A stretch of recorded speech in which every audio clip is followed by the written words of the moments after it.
السلام علیکم ورحمۃ اللہ وبرکاتہ۔ تو اب ہم آپ کے لیے لائے ہیں ایک شاندار ویڈیو، تو آئیے ویڈیو شروع کرتے ہیں۔ الحمدللہ الحمدللہ وکفا والصلاة والسلام علی من لا نبی بعدہ، اما بعد، بسم اللہ الرحمن الرحیم۔ کنتم خیر امت اخرجت للناس تأمرون بالمعروف وتنہون عن المنکر، صدق مولانا العظیم وصدق رسولنا بلاغ المبین۔ درود پاک پڑھیے۔ الصلاۃ والسلام علیک یا سیدی یا رسول اللہ وعلی آلک و اصحابک یا حبیب اللہ۔ حمد و صلاۃ کے بعد صوفیاء ہوں، علماء ہوں، بزرگان دین ہوں، ایک موٹا سا مقصد قرآن پاک نے دیا ہے۔ مقصد یہ بیان فرمایا ہے کہ تم بہترین امت ہو، اخرجت للناس، تمہیں لوگوں کے بھلے کے لیے پیدا کیا گیا ہے۔ وہ بھلا تم نے یہ کرنا ہے کہ تأمرون بالمعروف، تم نے لوگوں کو بھلائی کا حکم کرنا ہے، وتنہون عن المنکر، اور لوگوں کو منکرات سے، بری باتوں سے منع کرنا ہے۔ اللہ تبارک و تعالیٰ نے 1,24,000 کم و بیش انبیاء بھیجے، تو انبیاء تبلیغ کرنے آئے تھے۔ مقصود تبلیغ ہے، مقصود دعوت دینا ہے، مقصود پیغام دینا ہے۔ کھل کے انہوں نے پیغام دیا، بلکہ سورہ یاسین میں انبیاء کرام علیہ السلام کا وہ قول موجود ہے کہ جب وہ کہتے تھے کہ وَمَا عَلَيْنَا إِلَّا الْبَلَاغُ الْمُبِينُ، کہ بھی ہمارے ذمے تو کھول کر بیان کرنا ہے۔ وہ دعوت دیتے رہے۔ نبی کریم سید عالم صلی اللہ علیہ وسلم پر اللہ کریم نے سلسلہ نبوت کو بند فرمایا۔ اب یہ ذمہ لگ گیا امت کے علماء نے، اولیاء نے، صوفیاء نے ہر زمانے میں دعوت دین دی۔ ایک ہی مقصد ہے، صرف دعوت دین دینا، فقط ایک مقصد، اس کے علاوہ کوئی دوسرا نہ مقصود ہے نہ اس کی کوئی ضرورت ہے۔ دعوت دین صوفی اپنی تکمیل کرتا ہے، اللہ سیکھتا ہے۔ وہ مختلف طریقے ہیں، نقشبندیہ ہے، چشتیہ ہے، سہروردیہ ہے، نوشائیہ ہے، قادریہ ہے، اپنے اپنے طریقوں کے مطابق صوفیاء ان کی تکمیل کرتے ہیں۔ پھر جب وہ مکمل ہو جاتا ہے، مکمل ہونے سے مراد یہ کہ اس کے جو رذائل ہوتے ہیں وہ دور ہو جاتے ہیں، فضائل شروع ہو جاتے ہیں، جھوٹ نکل جاتا ہے، بدی نکل جاتی ہے، بد نگاہی نکل جاتی ہے، حرام کھانا اسے تکلیف دیتا ہے۔ وہ نبی کریم علیہ السلام کے طریقہ مبارکہ کو پسند کرنے لگتا ہے۔ اب اس کے ذمے لگا دیا جاتا ہے، جس کا نام خلافت بھی ہے، دعوت و ارشاد بھی ہے۔ اب وہ آگے نکلتا ہے، دین کا پیغام دیتا ہے۔ باقی پھر آپ کو پتہ ہے کہ رش جب میلہ بہت بڑا ہو جائے تو اس میں کون کون کہاں سے آ کے کس کس روپ میں شامل ہو گیا پتہ کوئی نہیں چلتا۔ اب مسلمان ہیں 1.25 ارب کے قریب، تو کسی طرح کوئی جہالت کرنے لگ گیا، کوئی نئی رسم لے آیا، کوئی غلط طریقہ اختیار کر گیا، تو راشی بہت زیادہ ہے، تو کیا پتہ چلے گا کہ کسی نے کیا بنا لیا۔ باقی تصوف کا، طریقت کا، معرفت کا ایک ہی طریقہ تھا کہ لوگ گمراہ ہوتے تھے۔ اور حضور غوث پاک رضی اللہ تعالیٰ عنہ کی آپ کتابیں پڑھیں نا، تو آپ نے رافضیوں کے خلاف بھی لکھا ہے۔ اب تو کچھ بیچارے ایسے بھی صوفی ہیں نا جو کہتے ہیں کسی کو برا نہیں کہنا چاہیے، بلکہ ایک صوفی صاحب سے میری ملاقات ہوگی تو کہنے لگے کافر کو بھی کافر نہیں کہنا چاہیے، تو میں کہوں مسلمان کہہ لیے، پھر کافر کو کیا کہنا ہے جی؟ کافر کو بھی انہوں کی آکھیے، پھر آپ بتا دیں۔ قل یا ایہا الکافرون، اللہ فرماتے ہیں کہ محبوب آپ کہہ دیں او کافرو۔ تو جب قرآن کہتا ہے کہ کافر کو کافر کہو، تو کافر کو کافر ہی کہنا ہے، اسے مومن تو کہا نہیں جا سکتا، نہ وہ مومن ہے۔ میری بات کی سمجھ آ رہی ہے آپ حضرات؟ تو حضرت غوث پاک رضی اللہ تعالیٰ عنہ کی آپ کتابیں دیکھیں تو آپ نے باقاعدہ جو لوگ صحابہ کی بے ادبی کرتے تھے نا ان کے خلاف لکھا ہے۔ اس زمانے میں ایک فرقہ تھا جبریہ اور قدریہ، وہ تقدیر کو نہیں مانتے تھے، صرف تقدیر کے منکر تھے، باقی نماز بھی پڑھتے تھے، روزہ بھی رکھتے تھے، زکوٰۃ بھی دیتے تھے، حج بھی کرتے تھے۔ کس کو نہیں مانتے تھے؟ وہ جو تقدیر ہے نا کہ اللہ نے لکھ دیا ہے رزق بھی، نصیب بھی، اس کے منکر تھے۔ تو حضور غوث پاک نے باقاعدہ ان کے خلاف تحریریں لکھیں، تقریریں فرمائیں۔ حضرت عبداللہ ابن عمر رضی اللہ تعالیٰ عنہ سے کسی نے کہا کہ حضرت صاحب وہ فلانا بندہ ہے، ساری دین کی باتیں مانتا ہے، صرف تقدیر کو نہیں مانتا۔ تو آپ فرمانے لگے اگر بیمار ہو گیا تو پتہ لینے نہیں جاؤں گا، مر گیا تو جنازہ پڑھنے نہیں جاؤں گا۔ اس لیے کہ دین کے ہر جز پر ایمان لانا دین ہے، کسی ایک کا بھی انکار ممکن ہے۔ تو یہ ہے کہ ہمارے بزرگان دین نے فتنے روز پیدا ہوتے تھے، انہوں نے اس کے خلاف جہاد کیا، کوشش کری، محنت کی۔ اعلیٰ حضرت بریلوی رحمۃ اللہ علیہ کے زمانے میں لوگ پیدا ہو گئے، انہوں نے بڑی بڑی عجیب باتیں سرکار کی ذات کے بارے میں کرنی شروع کر دیں۔ اگر اسی طرح کے صوفی ہوتے جس طرح کے صوفی پائے جاتے ہیں، کسی کو کچھ بھی نہیں کہنا، تو ٹھیک ہے، جو مولوی اپنی کتاب میں لکھ رہا تھا کہ نبی پاک کا علم جانوروں پاگلوں کی طرح، اس کو لکھنے دیتے، کسی کو کچھ کہنا تو ہے ہی نہیں، لکھنے دیتے، وہ بالکل چھٹی تھی۔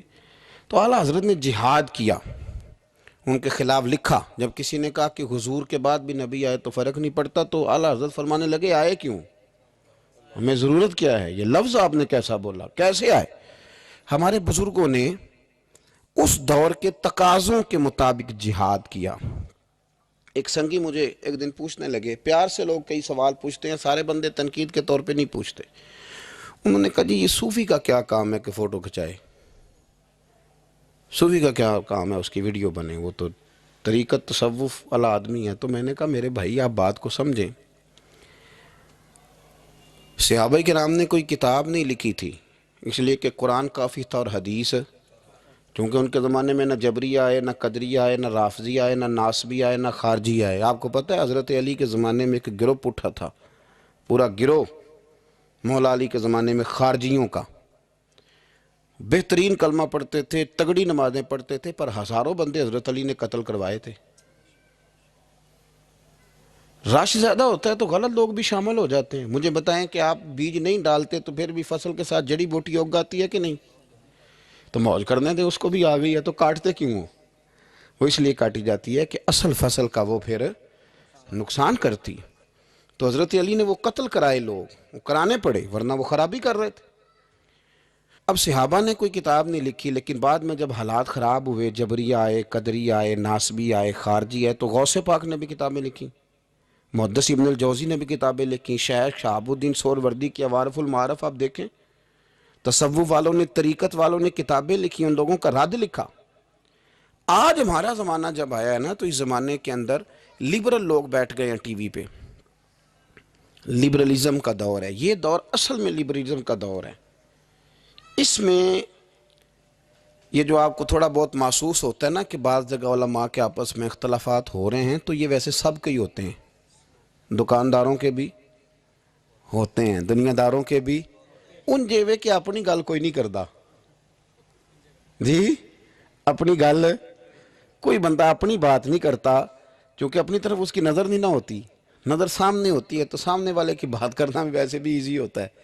تو اسی طرح مولوی بھی، میں بھی کہتا ہوں کہ سیاستدانوں نے بیڑا گرک کر دیا ہے، کیونکہ میری بھی نظر سامنے ہے، اپنے اوپر تو ہے ہی نہیں۔ تو میرے بھائی، ہمارا جو دور ہے نا، اس دور کے اندر لوگوں نے ٹی وی پہ بیٹھ کے، میڈیا پہ آ کے کہنا شروع کر دیا کہ اسلام تو کوئی سختی نہیں کرتا، عورتیں بلا حجاب بھاگیں، گلیوں میں آئیں، جو مرضی کریں۔ نے کہنا شروع کر دیا کہ اسلام جو ہے وہ کوئی معاذ اللہ تعالیٰ کسی کو پابند نہیں کرتا، وہ جو مرضی کرے۔ لوگ دین کا نام لے کے دین کا حلیہ بگاڑنے لگے۔ پینٹ شرٹ والے مولوی آ گئے مارکیٹ میں، پینٹ شرٹ والے، بڑا حالات خراب ہونے لگے۔ تو اب مجبوری ہے کہ جس طرح کا دور ہوگا، جہاد بھی اسی طرح کا ہوگا۔ سرکار نے تلوار سے جہاد کیا ہے، توپ کوئی نہیں چلائی۔ اب آپ کہیں جی آپ توپ کیوں، آپ بندوق کیوں چلا رہے ہیں، حضور کی سنت کے مطابق چلیں، تو میرے بھائی تب تلوار سے لڑائی ہوتی تھی، اب توپ سے ہوتی۔ اب دور ہے میڈیا کا، کوئی میڈیا پہ اعتراض کرے گا تو اسے جواب بھی میڈیا دے گا، اس کے مطابق آپ چلیں گے۔ تو صوفیاء کو بھی یہ استعمال کرنا پڑا۔ تو یہ باتیں آپ سمجھیں، صوفیاء کا ایک ہی مقصد ہے۔ ہمارے زمانے میں نا جو کام نہیں نہ ہو رہا وہ دین کی دعوت ہے۔ کیوں بھلا؟ اس لیے کہ لوگ تنقید کرتے ہیں، ہر بندے پہ ہی کرتے ہیں۔ وہ الگ بات ہے کہ میں محسوس زیادہ کر لوں، آپ محسوس زیادہ کر لیں، ورنہ ہر بندہ ہی تنقید کی زد میں، ہر بندہ وہ جس شعبے سے بھی تعلق رکھتا ہے۔ میرے بھائی، ایک ہی مقصد ہے ساری طریقت کا، وہ ہے دعوت دین، دعوت بے نمازی کو نماز کی دعوت، شریعت کے باغی کو شریعت کی دعوت. کبھی آپ نے یہ نہیں سنا ہوگا کہ مولوی ہڑتال پہ ہیں تو مسجدوں میں جمعہ نہیں ہوگا آج. کبھی سنا ہے؟ ڈاکٹر ہڑتال پہ جاتے ہیں کہ نہیں؟ وکیل، ٹرینوں والے، مولوی صاحب کبھی گئے ہوں کہ آج مولویوں کی ہڑتال ہے؟ اللہ کے فضل سے کبھی آپ نے نہیں سنا ہوگا، کبھی ایسا نہیں ہوا. اور میں آپ کو بتاتا ہوں، میرا مسجد سے تعلق ہے، اتنی پریشانی کسی بندے کو نہیں ہوتی جتنی مسجد کے امام کو ہوتی ہے کہ یار میں جا رہا ہوں، جماعت کون کرائے گا. یقین کریں، وہ بندہ ڈھونڈتا ہے، محنت کرتا ہے، تلاش کرتا ہے، کسی کے ذمہ لگاتا ہے، چابیاں دیتا ہے. مجھے پتہ نا جی، یہ اور یہ دلچسپی ہے، یہ شوق ہے، یہ ذوق ہے، اس کو آپ سمجھیں. دعوت دین علماء دے رہے ہیں، صوفیات دے رہے ہیں. کسی بھی بندے کو آپ ٹٹول کے دیکھ لیں، یار ماشاءاللہ داڑھی شریف رکھ لی ہے، تو کہے گا یار میں لاہور کے آتا ہے، ایک علامہ صاحب کی بات سنی، بس میرے دل پہ لگ گئی. ہو سکتا ہے اسے نام بھی نہ یاد ہو. تو یہ دعوت دین ہو رہی ہے تو بات آگے بڑھ رہی ہے نا. آج بھی کوئی سوشلزم کا ماننے والا، کوئی لبرل آدمی، کوئی کسی قسم کا بندہ مارکیٹ میں آ کے دین پہ اعتراض کرتا ہے. میں تھوڑے دن پہلے سائی والک یونیورسٹی میں گیا تو ایک بچہ کہنے لگا کہ پیر صاحب میں نے بات کرنی ہے تو آپ نے مجھے گستاخ کہنا ہے. تو اگر آپ نے گستاخ ہی کہنا ہے تو میں نہیں کرتا. تو آپ بتا دیں. میں نے کہا نہیں، آپ بات کریں، میں آپ کو گستاخ نہیں کہتا. کہنے لگا جی نبی پاک صلی اللہ علیہ وسلم کے زمانے میں غلامی ختم کیوں نہیں ہوئی؟ چاہیے تھا حضور کہتے آج کے بعد کوئی غلام نہیں، ختم کر دیتے. ختم کیوں نہیں ہوئی؟ بکتے رہے غلام، بلکہ حضرت علی کے زمانے تک غلام بکتے رہے. تو آپ کے پاس کیا جواب ہے؟ میں نے کہا اصل میں آپ رہتے ہیں ان لوگوں کے پاس جو بیچارے عشاء کی رکھتے بھی پوری نہیں بتا سکتے، اس لیے آپ کے اندر یہی بہام پیدا ہوا ہے. میں نے کہا میاں نبی پاک نے غلامی ختم کر دی. کہنے لگا جی نہیں، یہ میرے پاس ابن اسحاق کا والا ہے، ابن حشام ہے، فلانی کتاب ہے، فلانی کتاب ہے. میں نے اسے کہا بچے آپ سمجھے نہیں، نبی کریم علیہ السلام نے نا غلامی کو اتنی عزت دے دی تھی کہ غلامی غلامی رہ ہی نہیں گئی تھی. غلامی غلامی رہی نہیں. تو جب کسی چیز کا نام ہی ختم کر دیا جائے، اس کا وہ عہدہ ہی ختم. یہ جو لوگ تھوڑے سے اداروں سے انسلاک رکھتے ہیں وہ سمجھتے ہوں گے کہ سیٹ ہی اگر ختم کر دی جائے کوئی، تو اس سیٹ پر جو بندے موجود بھی ہوں تو وہ سیٹ ہی نہیں، سیٹ ہی کوئی نہیں. حضور نے دیکھے نا، حضرت ابو ذر غفاری فرماتے ہیں میں اپنے غلاموں کے بارے میں بڑا سخت تھا. لوگ مثال دیتے تھے کہ اگر پھر تمہارا وہی حال کریں جو ابو ذر اپنے غلاموں کا کرتا ہے. فرماتے میں جب کلمہ پڑھنے آیا تو بڑی نصیحتیں حضور نے فرمائیں. تو جب میں واپس جانے لگا تو ایک آواز دی، میں واپس لوٹا تو فرمایا ایک بات کا خیال رکھنا. یا رسول اللہ وہ کون سی؟ فرمایا اپنے غلاموں کے ساتھ اچھا سلوک کرنا. تو فرماتے میں نے فوراً عرض کی حضور کس طرح کا سلوک کروں، کس طرح کا؟ تو یہ ابن ماجہ میں، ابو داؤد میں، نسائی میں، مسند احمد میں کیا خوبصورت انداز ہے. یہ جو بڑے انسانی حقوق کی تنظیموں پہ بات کرنے والے نا، پورے یورپ میں شور مچانے والے، وہ بڑے حقوق بیان کریں گے، سیمینار کریں گے، چارٹر لکھا جائے گا، ڈبیٹ ہوگی، ایوان اقبال میں سیمینار ہوگا، فلانی جگہ ہوگا، کچھ پلے نہیں پڑے گا. میرے نبی کے 2 جملے، ختم ہو گئی ساری باتیں. رسول کریم علیہ السلام نے فرمایا جس طرح کا خود کھانا اس طرح کا غلاموں کو کھلانا، جس طرح کا خود پہننا اس طرح کا غلاموں کو پہنانا. ختم ہو گئی بات. او یار تھوڑا سوچے، میں نے بات کر دی، آپ نے سن لی، ذرا غور کرے. جس طرح کا خود کھانا، بلاؤ نا وہ حاجی صاحب جڑے بڑے نیک نے، جن دے کپڑے آپ پاندے نا، ملازم بھی انج دے ہی پاندا ہے. بلاؤ نا وہ سیٹ جو بڑی تقریریں کرتا ہے غریبوں کے حق میں، جس طرح کا خود کھاتا ہے غلام بھی اسی طرح کا کھاتا ہے. لیکن وہ عمل کرنے والے لوگ تھے، انہوں نے پھر عمل کر کے دکھایا. مولا علی شیر خدا کرم اللہ تعالی وجہ الکریم. ایک بات اور کر دوں، چلو آ گئی. حضرت علی کا ماننے والا جب مجھے جاہل ملتا ہے نا کوئی کہتا میں حضرت علی کا ماننے والا ہوں، تو میں انہوں کہنا تیری مہربانی کسی درس گاہ داخل ہو جا. اتنے بڑے عالم کا ماننے والا اور تیرا حال کیا ہے. دیکھیں نا، میں کہوں او استاد جی کا شاگرد ہوں، تے بندے کہیں گے تیریاں گلہ تے نہیں پہ دس دیا. تھوڑی مہربانی کریں. جس سے کائنات نے علم لیا اور زمانے نے فیض پایا، ماننے والا اس کا ہو اور اسے دعائے قنوت بھی نہ آتی ہو، تو یہ کیا تماشا ہے. آپ دیکھیں نا، آپ کس بات کہاں کی ہے، سٹیٹس کہاں کا آپ بیان کر رہے ہیں. اور معیار آپ کا کیا ہے؟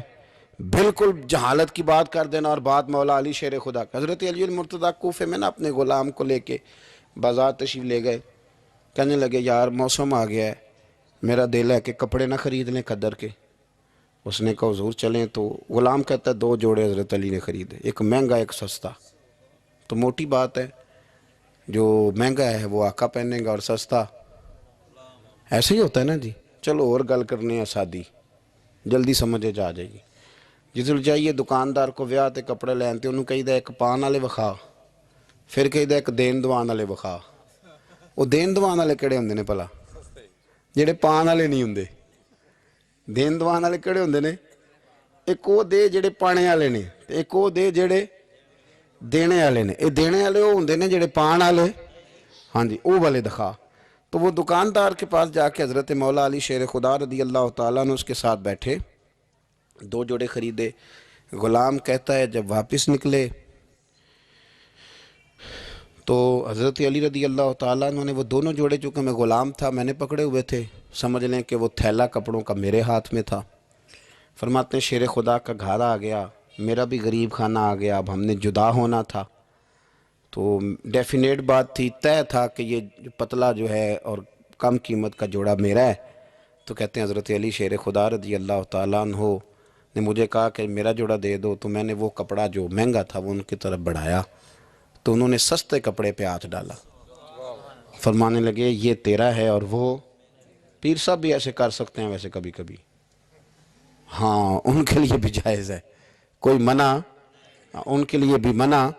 ہاں جی نذرانہ لینا بھی سنت ہے اور کبھی کبھی غریب مرید کو دینا بھی سنت ہے.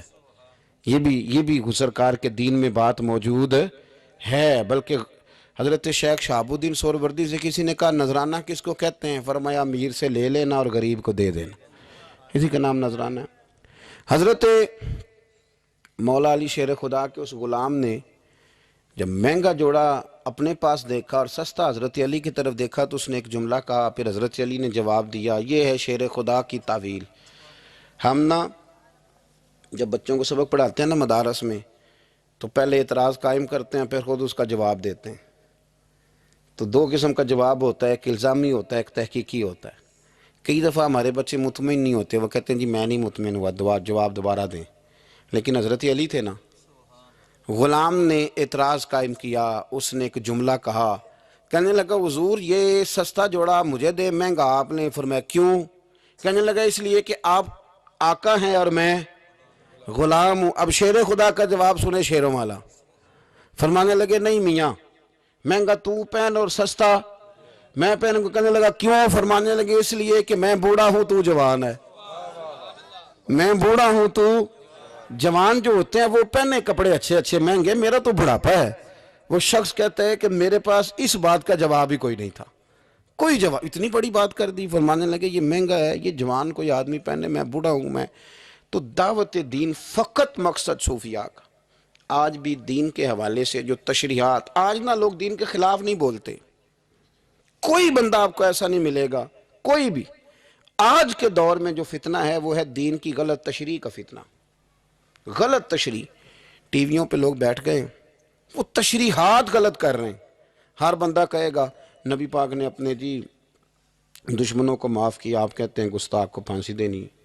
ہر بندہ یہ, اور آیتیں پڑھ پڑھ کے سنائیں گے وَمَا أَرْسَلْنَاكَ إِلَّا رَحْمَةً لِّلْعَالَمِينَ. حالانکہ انہیں یہ نہیں پتا کہ رحمت للعالمین نبی نے فرمایا ہے کہ اگر کوئی شراب پیے گا تو ہم اسے کوڑے ماریں گے, اور حضور نے کوڑے مروائے ہیں اپنی آنکھوں کے سامنے, سرکار نے کوڑے مروائے ہیں. رحمت للعالمین نبی نے. جہاد کی بات آئی ہے تو فرمایا اب قتال ہوگا, اب کافروں کی گردنیں کاٹی جائیں گی.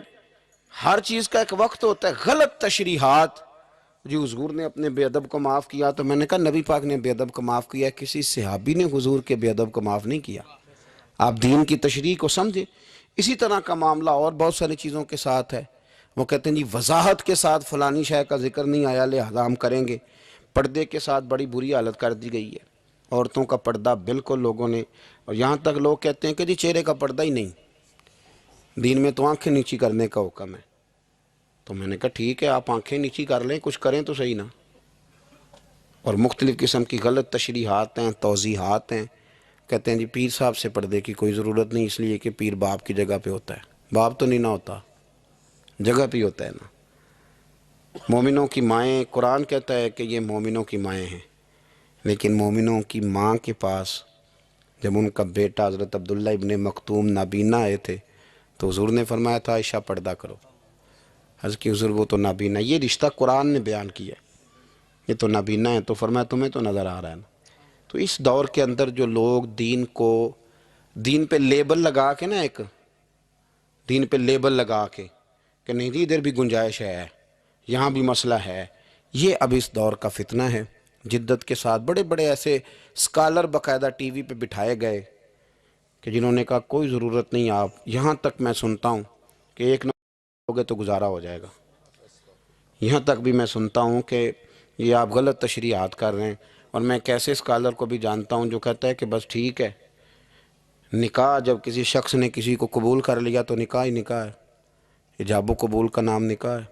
تو بڑے بڑے فتنے، بڑی بڑی آزمائشیں، اور وہ طبقات جو حاوی ہیں، جو پاورفل ہیں، جو مالدار ہیں، جن کا تسلط ہے، وہ دین کو غلط انداز میں پیش کرتے ہیں، آزاد رہنا چاہتے ہیں. میں بڑی دیر پہلے کا کہہ رہا ہوں، پھر کہتا ہوں، میرے ملک سے لے کر پورے عرب تک، اب تو سعودی عرب کے اندر بھی عورتوں کو بڑی چھٹیاں مل گئی ہیں. وہ کہتے ہیں کہ ایک ہی بات ہے، ہمیں کوئی اعتراض نہیں، جس نے نماز پڑھنی ہے وہ نماز پڑھے، جس نے شراب کھانے جانا ہے وہ شراب کھانے جائے. یہاں تک کہ جب عورتیں نکلی تھیں عام ملک میں ریس لگانے کے لیے سائیکلوں پہ، تو اس وقت کے لبرل آدمی نے کہا تھا مولوی نہ دیکھیں، آنکھیں بند کر لیں. تو یہ فتنہ ہے اس دور کا، یہ اس دور کا مین مسئلہ ہے. لوگ آزاد ہونا چاہتے ہیں. آپ یقین کریں، ابھی لمبا نہیں وقت گزرا، یہ آپ جو سفید داڑھی والے بزرگ یہاں بیٹھے ہیں ان سے آپ پوچھ لیں کہ بہت شرم کی بات تھی کہ لڑکا یہ کہہ دیتا کہ شادی سے پہلے میں نے بیوی کو دیکھنا ہے. یہ خاصا حالانکہ جائز ہے، ایک نظر دیکھنا جائز ہے. اس پر بھی علماء نے قیود لکھی ہیں کہ دیکھے گا تو کیسے دیکھے گا، اس تشریح میں نہیں جاتا. لیکن اب وہی سارے لوگ، چار پیسے ان کے پاس آئے ہیں تو لڑکا لڑکی اکٹھے بیٹھ کے منگنی ہوتی ہے ان کی میرج ہال میں، سارا کچھ ہوتا ہے. ہندوؤں کے طریقوں کے مطابق انگوٹھیاں پہنائی جاتی ہیں، مہندیاں ہوتی ہیں، تماشے لگتے ہیں. یہ فتنہ ہے اس دور کا. تو اس دور کے صوفیاء اس فتنے کے خلاف اٹھیں گے، وہ جہاد کریں گے، وہ دین کا جو اصل چہرہ ہے وہ لوگوں کے سامنے پیش کریں گے. اسی کا نام تصوف ہے، اسی کا نام طریقت ہے، اسی کا نام پیری مریدی ہے، اسی کا نام اصلیت ہے کہ آپ دین پر کسی کو عمل کرائیں. اگر آپ دین پہ عمل نہیں کرا سکتے تو ٹھیک ہے، پھر جب میں نے یہ نعرہ لگایا کہ میں دیندار ہوں، تو ہو سکتا ہے میری میٹھی باتوں سے وقتی طور پر کچھ لوگ میرے جان سے بھی آ جائے، ہاتھ باندھ کے میرے پیچھے بھی چلنے لگیں، لیکن او پئیاں دس دیاں قبراں. 4 منٹ 4 دنوں کی بات ہے، پھر رب کریم پوچھ لے گا، پھر حساب بڑا لمبا ہے. تو اس لیے کوشش فرمائیں صوفیاء کے پیغام کو سمجھیں، دعوت دین دیں. جو آپ کا کلاس فیل ہے اس کو بھی دین کا پیغام دیں، جو ڈیوٹی آپ کے ساتھ کرتا ہے اسے بھی نماز کا درس دیں. ایک دوسرے کا بازو تھامیں. اور میں آپ کو بڑی ذمہ داری سے کہتا ہوں کہ کہنے سے بات بن جاتی ہے. آپ انشاءاللہ کسی کو کہیں گے نا مسجد چل، تو وہ چلے گا اللہ کے فضل. اس کی وجہ یہ نہیں کہ بات میں اثر ہوتا ہے، دین میں ویسے ہی بڑا اثر ہے.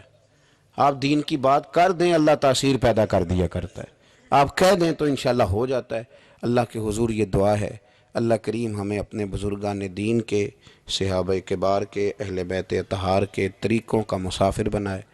اللہ کریم ہماری حاضریوں کو قبولیت کا شرف اور درجہ نصیب فرمائے. آخر دعوانا الحمدللہ رب العالمین.